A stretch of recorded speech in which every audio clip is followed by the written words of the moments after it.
شروع اللہ کا نام لے کر جو بڑا مہربان نہایت رحم والا ہے۔ میں روز قیامت کی قسم کھاتا ہوں اور نفس لوامہ کی قسم کھاتا ہوں کہ سب لوگ اٹھا کر کھڑے کیے جائیں گے۔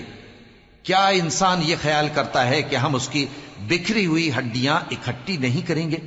ضرور کریں گے، اور ہم اس بات پر قادر ہیں کہ اس کی پور پور درست کر دیں۔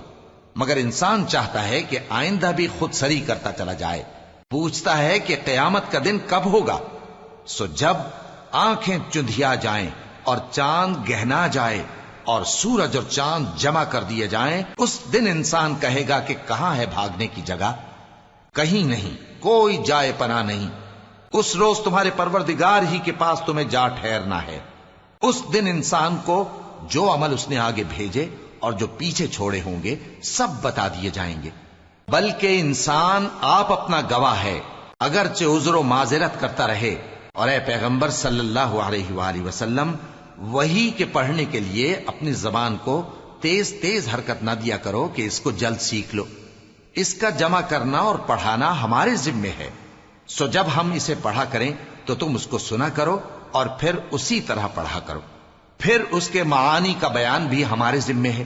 مگر لوگو، تم دنیا کو دوست رکھتے ہو اور آخرت کو چھوڑے دیتے ہو۔ اس روز بعض چہرے رونقدار ہوں گے، اپنے پروردگار کی طرف نظر کیے ہوئے ہوں گے، اور بہت سے چہرے اس دن اداس ہوں گے، خیال کریں گے کہ ان کے ساتھ کمر توڑ معاملہ کیا جائے گا۔ ہاں، جب جان گلے تک پہنچ جائے اور لوگ کہنے لگیں اس وقت کون جھاڑ پھونک کرنے والا ہے، اور اس جاں بلب نے سمجھا کہ اب جدائی کا وقت ہے اور پنڈلی سے پنڈلی لپٹ جائے، اس دن تجھ کو اپنے پروردگار کی طرف کھینچے چلے چلنا ہے۔ پھر ایسے مغرور نے نہ تو پیغمبر صلی اللہ علیہ وآلہ وسلم کو سچا جانا اور نہ نماز پڑھی، لیکن جھٹلایا اور منہ پھیر لیا، پھر اپنے گھر والوں کے پاس اکڑتا ہوا چل دیا۔ خرابی ہے تیری، خرابی پر خرابی ہے، پھر خرابی ہے تیری، خرابی پر خرابی ہے۔ کیا انسان یہ خیال کرتا ہے کہ اسے یوں ہی چھوڑ دیا جائے گا؟ کیا وہ منی کا جو ٹپکائی جاتی ہے ایک قطرہ نہ تھا، پھر لوتھڑا ہوا، پھر اللہ نے اس کو بنایا، سو اس کے اعضاء کو درست کیا، پھر اس کی دو قسمیں بنائیں، مرد اور عورت۔ کیا اس کو اس بات پر قدرت نہیں کہ مردوں کو زندہ کر دے؟